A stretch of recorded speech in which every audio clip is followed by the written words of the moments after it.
Singzamai Chinga Mathakta Laiba How Ground the United People's Front UPF Manipur na Sinduna Aikhoi Amuk Hanna Khuntak Laroi Haiba Hiramda National Reconsolidation Day Inglisingani Kunmanga Chamaga Marfutarama Thoirak Suba Iningthau Chinglen Nongden Khomba Laikidabagi Ningsing Thoram Pangthok-Nakhre Thoramasi Hodringaida Langthabalda Laiba Iningthau Gambir Singi Mitamda Haikat Laikat Tamlamlaga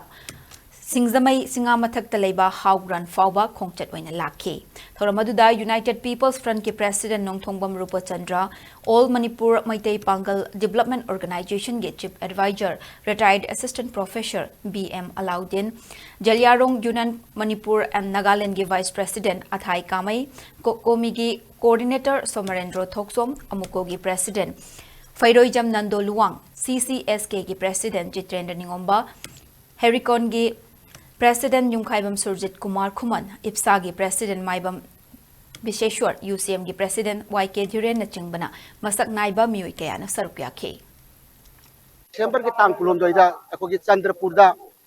ako gi Manipur Lebi Haurak Kiba, ining tau Gambir Singagi, mitam amasin Chile Nongre Pongi, mitam Hangkogoraga, Orga Masim Mapam Sidam Tungjabani. Kari kita makta ako ni Mapam Dudagi, ako ni Manipur Lebi, Mapam Duda Kari Muti Kilibelo, Habakanda, High River. Jingle Nongren Komba Amazon Gambir Singhana, Manipur Levi La Amdragadi, Nasi Manipur Punai, Layram the Busuya, have a walk on the Tamjarakanda, Uziki Mitamasako Kinjabani. I'm not remarkable, but Sida, I quite I know what them to get contact Lancy, but Matulaka driver again. Ninja Manjin of Jinaba Ama, United People's Front, Tomisi the Pause of the gate. Amuk that way have a WhatsApp in another get about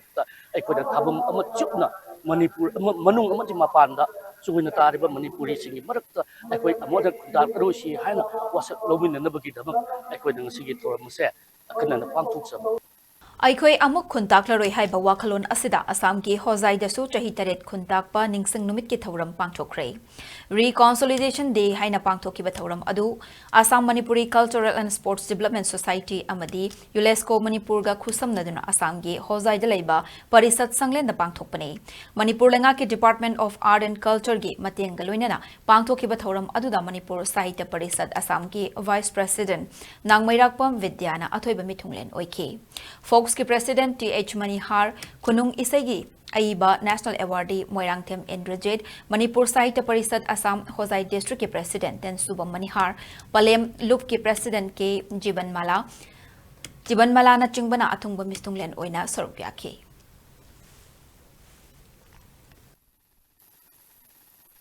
Manipur Manunda Tariba Mitai Amati Manipur Mapanda Tariba Mitising Se Mashi Kunjan the Bayadu Upon Mati Tunatuna Usi Kandana Budi Machakni Habas Kandaraka Pinama Rampu the Valley Hokudinsa Let's go Manipuna support of Jaraga Sumaka Saitri Germany talking about Tom Sings Aprina Indo Chilen of the Kombagi Mammy the Award Gulana Mano was Chicken Amay Singi Mammy the Award Gulana Sanna Hera Singi Mammy the Award Kianoga with high Manipuri Hariba Jati Asi Malemi Padi Piklava Jati Mani Haibadan Tote Sagi history book Kanmangam Rava Jati Dudi Mahamu is with the Malam City Bankini Haibagi Akiva must look with a Pauri Loina Loinana when a Hujaya Sida Nasi directly was a Chahi Chama Mapu Hujaya Sida Jati Asina missing lecture was Amatuiba Indian Namapuraga Jati Ase Saktak Nabita Mata Manajaba, Matamatam the Lagiba, Yamsida, Horagriva, Sadra Satri, Amadia, next generation Jinga, Lamjing the Masun, Oktak Wina, Pidam Nabigita Magda, I bet for a miss since Pangthok-Nakhre.